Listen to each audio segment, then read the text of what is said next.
is the concept of this movie, and what makes it such a fun take? Oh boy. Oh, that's a good one. So the way we've been describing it is it's kind of Groundhog's Day meets Scream.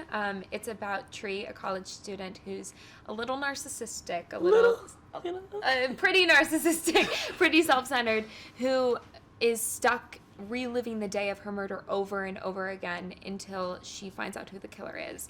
And she also has the opportunity to learn a few life lessons along the way. Talk about the fact that it's coming out on Friday the 13th. It kind of falls in line with the movie. That's fun. Yeah.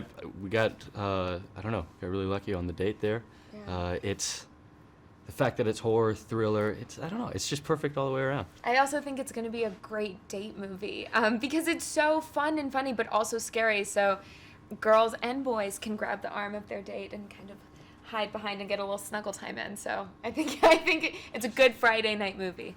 The movie keeps the audience guessing on who the killer is. How does it manage to do that? Oh, all right, you're going to have to watch to figure that out. But I think Chris did a really good job piecing together this movie. And just even with Scott in the script, but also in the editing room. Yeah. I think it's because the world is so developed and all of the characters are so fleshed out that it keeps you guessing all the time. And I also think they do an incredible job not letting the audience get ahead of Tree, our heroine. They're kind of learning and growing and figuring things out alongside of her. And as a result, hopefully the murderer will be a surprise.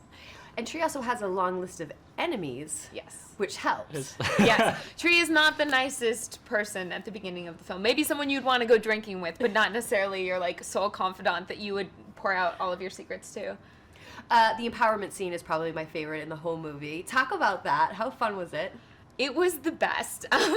I've never gotten to do are you talking about the naked walk? All of it, but definitely the naked. The naked walk just caps it off. But the naked walk realize totally there's no consequences. When there are no consequences, I think it's really fun because everyone always dreams about what that would be like. And the naked walk in particular, I was really lucky to have such an incredible cast and crew around, and all of the women in the crew during shooting that scene would stand around me with their jackets up, shielding me from... It was a cold day, It was a really cold day, but they were standing up, kind of protecting me, and then right before they would yell action, everyone would chant my name, and I'd dance in the middle of the circle, and then when they said action, they would disperse, and I would saunter and do my walk, and then they would converge on me at the end, so it was one of the most empowering things I've ever done.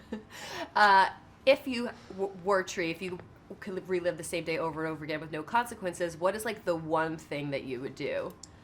All right, so we just immediately go to break the law, which I think is the obvious thing. She had a very vivid, scenic... And steal a really fast car, drive it up to PCH, get in a cop chase, drive it over a cliff, and eat cake at the same time. A very, very good, fully covered police chase. Of course. I'm talking about... Yeah, I need cameras everywhere. Multiple helicopters. It needs to be a show.